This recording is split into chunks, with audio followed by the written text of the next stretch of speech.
8h54, a gente volta aqui então com o TV Mar News e trazendo boas informações, boas notícias para vocês.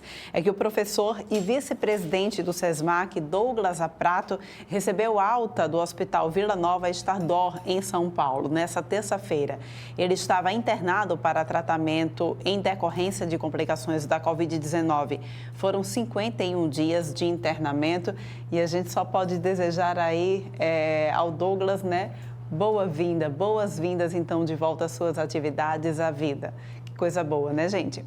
E olha só, vocês em casa têm visto nos últimos dias algumas coisas referentes à colocação do DIU, né? Alguns planos de saúde agora pedem que os homens, os maridos das mulheres casadas, autorizem ou não a colocação desse dispositivo para contracepção, né?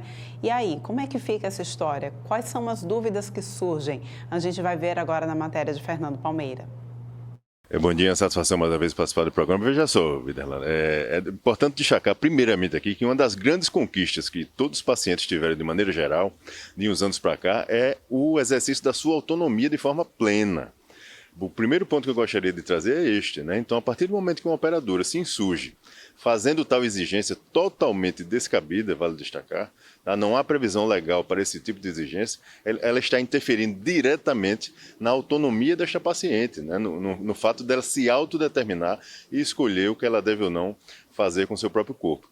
Além disso, os especialistas médicos destacam que a inserção de um DIU, o DIU nada mais é do que um método contraceptivo. A gente não está tratando aqui de algum tipo de laqueadura. Neste caso específico da laqueadura, de fato, ainda nós temos a exigência da legislação no sentido de requerer alguns requisitos para que se possa fazer a laqueadura e, nesse caso concreto, de fato, ainda existe a exigência da anuência do cônjuge, ou seja, da concordância do companheiro. Tá? Mas são casos expressos e pré-definidos. Para se ter uma ideia disso, eu digo se ainda, porque nós temos hoje, já tramitando no Congresso Nacional, um projeto de lei que visa tanto diminuir a idade, que hoje é de 25 anos no mínimo, para 20 anos, bem como eliminar totalmente essa questão da exigência da assinatura, da anuência do cônjuge, e também não exigirá mais que a pessoa tenha filhos. Então, ou seja, vai se ampliar muito o leque aí de possibilidade da pessoa se autodeterminar, como eu mencionei no início. Então, é uma medida descabida, abusiva e que fere frontalmente a legislação vigente no país. Agora, algumas matérias no qual nós estamos aqui também, no momento dessa entrevista, fazendo algumas pesquisas, algumas operadoras elas se amparam em uma lei, né? Na Lei 9.263 de 1996. Essa lei existe? O que é que essa lei ela acaba colocando, por exemplo, como regra, Juliano? Olha, veja só, essa legislação existe realmente. Essa lei trata do planejamento familiar, tá? E é nesta lei que existe a previsão expressa que eu mencionei da anuência do cônjuge no caso da laqueadura ou da vasectomia, se for o parceiro. O marido, se ele for pretender fazer vasectomia e não se encaixar nos critérios, ele também não conseguirá fazer e terá também que ter a anuência da sua esposa. Mas o que a operadora fez nesse caso concreto, ela ampliou a interpretação dessa legislação de forma totalmente descabida. Você não pode ampliar a interpretação desta forma, especialmente para prejuízo da paciente e da consumidora, no caso concreto. Então, não existe fundamento legal que dê lastro para esse tipo de exigência. E o que a operadora fez, no caso concreto, é uma medida descabida, abusiva, que fere o Código de Defesa do Consumidor, fere a Lei 9656, que versa sobre os planos de saúde, e fere também frontalmente a lei que trata sobre a questão do planejamento familiar. Então, o que é que eu recomendo aqui no caso dessas pessoas? Caso uma paciente se depare com esse tipo de exigência, é importantíssimo que ela procure ajuda de forma imediata. Primeiramente, entrando em contato com a Agência Nacional de Saúde Suplementar, com a ANS, que é a agência reguladora no país, e abrindo uma reclamação em face da sua operadora. A ANS ela é muito ativa nesse caso e ela busca, sim, contato imediato com a operadora dessa paciente para poder levantar as informações. Caso ela constate, inclusive, uma prática indevida por parte da operadora, ela pode, inclusive, aplicar sanções administrativas. Além disso, a paciente pode ainda buscar ajuda nos órgãos de proteção e defesa do consumidor, nos PROCONs. E também, se for o caso, a depender do quanto ela se sinta lesada, ela pode buscar um profissional da área jurídica especializado na área da saúde e pleitear algum tipo de reparação junto ao Poder Judiciário, porque ela não pode ter tolhido o seu direito de se autodeterminar enquanto cidadã, enquanto mulher. Muito bem, conversamos com Juliano Pessoa, ele que é advogado, especialista na área de saúde e que trouxe detalhes, dicas e um assunto no mínimo polêmico, né? Um assunto que gera muitas divisões de opiniões a respeito desse assunto, mas é que é no mínimo constrangedor quando se trata realmente de um contraceptivo, né? E aí é claro que dentro dessas lógicas consideradas dentro do que a lei preconiza, é bom você ficar bem informado e dentro de uma situação dessa sempre buscar um apoio jurídico, uma consulta para saber quais são os seus direitos, o que acaba sendo os seus deveres e o que você pode fazer nesse momento em casos como esse de uma negativa para poder realizar um procedimento que aparentemente é um procedimento que garante, por exemplo, a segurança de uma mulher ou da sociedade, de uma família, dentro de um processo lógico de estratégia para a continuidade dentro do matrimônio. Nós estamos ao lado do Francisco Nogueira, pelas ruas da capital alagoana, voltando na programação da TV Mar, canal 525 na NET Clara. Infelizmente, a gente tem visto aí o retrocesso no nosso país em várias questões, né? Infelizmente, mais um retrocesso no tocante aos direitos das mulheres. E olha só, gente, a gente fala também de mais um assunto que tem preocupado muita gente lá na região da Cambona. É que tem buracos e muitos causados por esgotos a céu aberto. A situação por lá está caótica. Fernando Palmeira esteve por lá, né? E traz detalhes para a gente. Vamos conferir. Mais um problema sério, muito questionado pela comunidade. Aqueles que transitam estão passando, aplaudindo a TV Mar, apoiando e pedindo para a gente repercutir da melhor forma possível, de forma até contundente, que não é o nosso objetivo, apenas chamar a atenção da BRK, que é a empresa que agora está com a responsabilidade do abastecimento da água e saneamento do estado de Alagoas, ou também a Prefeitura Municipal de Maceió.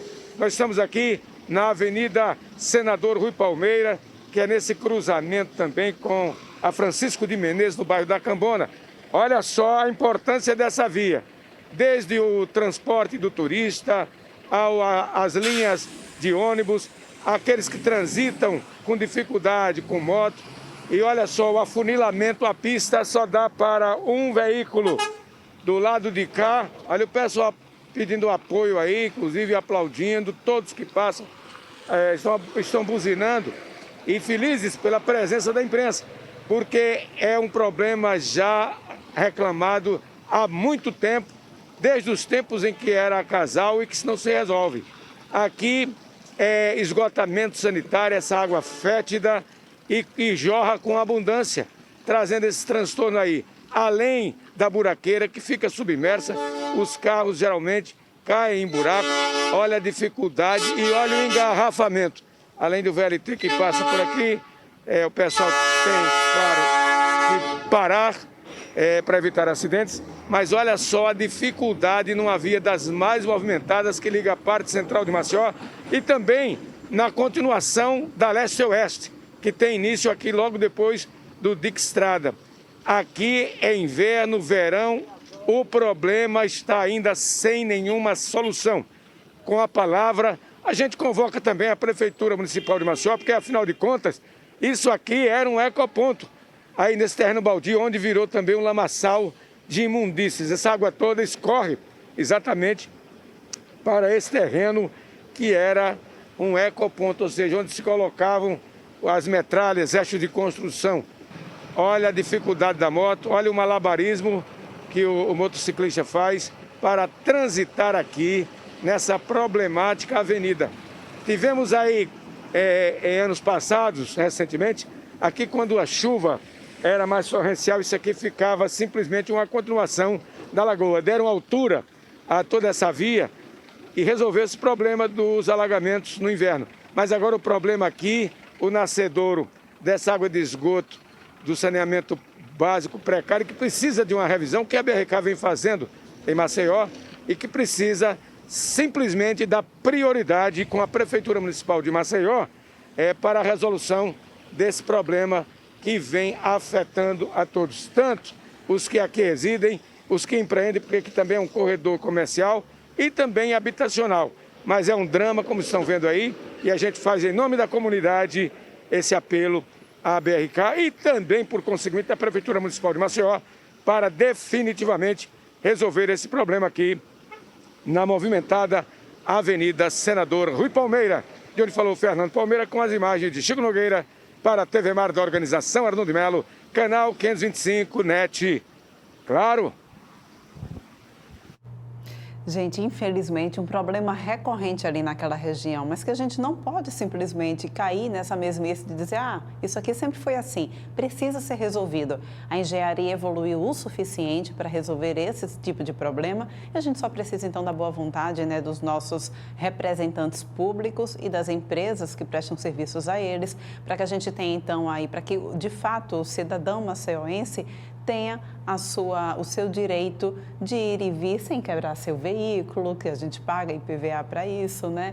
E sem tantos transtornos, tá bom? Olha só, em contrapartida também a Prefeitura de Maceió tem notificado edificações irregulares. 490 foram já notificadas nesse último mês e a gente traz detalhes agora para que você possa também acompanhar. A segurança dos maceioenses tem sido a principal meta da Secretaria Municipal de Desenvolvimento Territorial e Meio Ambiente. Para se ter uma ideia, e como a matemática não tem fechado, das 490 obras irregulares apontadas no primeiro trimestre, pelo menos 394 licenças foram emitidas para atividades de forma regular. Isso significa que tem, por exemplo, obras que ainda permanecem no status de irregularidade, pelo menos para os olhos da Prefeitura Municipal de Maceió, dentro dos parâmetros estabelecidos por lei. Nós estamos aí com a fiscalização, com a equipe nas ruas, né? Fazendo essa fiscalização de obras irregulares, né? Que é muito importante atentar para essa questão da irregularidade das obras, porque toda obra irregular é aquela que não tem o seu alvará de construção antes de iniciar a obra, com toda a documentação legalizada para que possa executar. Pode ser uma obra iniciando, né, que ela está sem um alvará de construção, pode ser um alvará de reforma, pode ser apartamento, pode ser residência, pode ser um prédio comercial, pode ser qualquer unidade dessas. É importante que esse empreendimento ele esteja regularizado até para a segurança, né, da população. Porque dentro desse processo pode existir, inclusive, algo mais trágico, como uma perfuração de um pilar, de uma viga, que ele não pode ser retirado numa questão de uma reforma ou de uma ampliação. E aí, dentro de um dos nossos documentos que a gente solicita na secretaria, nós solicitamos a ART, que é a anotação de responsabilidade técnica. Então, essa anotação de responsabilidade técnica, ela tem que ter um profissional habilitado, um engenheiro, ele pode ter um arquiteto, que ele vai se responsabilizar por aquela obra. E aí, ele vai fazer essas orientações. Agora, antes de qualquer coisa, antes de iniciar qualquer obra, se faz necessário a emissão de alvarás, não é verdade? Exato, se faz necessário a emissão do alvará, ou de construção, ou de reforma, ou de ampliação. As pessoas têm esse hábito aqui, tem demonstrado, por exemplo, esse hábito aqui em Maceió, Sheila? Olha, a gente tem tido, sim, um ênfase muito grande nessa parte de fiscalização, tanto para a questão de legalização como para a questão de segurança, né? Que é o mais importante para a população, essa questão da segurança. Então, assim, a gente tem divulgado muito e o índice de solicitações para essas regularizações, ele tem sido crescente. Muito bom, já é um bom sinal de que o trabalho está surtindo efeito e de que as coisas, em termos de informação, estão chegando, pelo menos, para a população maceioense, né? Isso, perfeito. Sheila, muito obrigado pela sua participação e por trazer esclarecimentos. A Secretaria tem desenvolvido ações junto à imprensa para poder informar, né? O aspecto desenvolvimento e meio ambiente acaba sendo também dos tantos pilares que tem a obrigação do cidadão em levar a segurança, mesmo que seja na realização de uma obra. Essa obra precisa garantir não só a segurança dele, como de seus familiares e também das pessoas que moram no entorno. Então você tem essa responsabilidade. A emissão de alvará nada mais não é simplesmente um protocolo que a Prefeitura estabelece. mas é apenas uma ideia legal da coisa, de que está sendo desenvolvido dentro dos parâmetros e do rigor da lei, o que muitas vezes acaba sendo também pontos de desprezo por algumas pessoas e o preço, no final das contas, acaba sendo muito alto. Você, cidadão, tem um papel importante em denunciar e ajudar a SEDET para realizar essas fiscalizações. Lembrando que a matemática, no princípio dessa entrevista que nós colocamos, não fecha. E nós esperamos, em uma nova oportunidade, trazer números mais atuais de que essa matemática esteja totalmente fechada, já que a Prefeitura notificou 490 obras irregulares e edificações irregulares aqui em Maceió e expediu no mesmo período 394 licenças para atividades regulares, ou seja, quase 100 obras permanecem ainda em caráter irregular aqui em Maceió. Então é um número considerável, sim, no aspecto risco à saúde humana. Estou ao lado do Chico Nogueira pelas ruas da capital alagoana e vamos voltando aí na programação da TV Mar Canal 525 para mais uma sequência de informações. Questão de segurança, né, gente? Assim como a prefeitura tem os seus deveres com o contribuinte também tem o seu dever com a prefeitura. É importante, então, que ambos estejam andando sempre de mãozinhas dadas para que a coisa funcione, né? A gente vai agora, então, para um rápido intervalo, mas volta daqui a pouquinho trazendo mais informações para vocês. Não sai daí.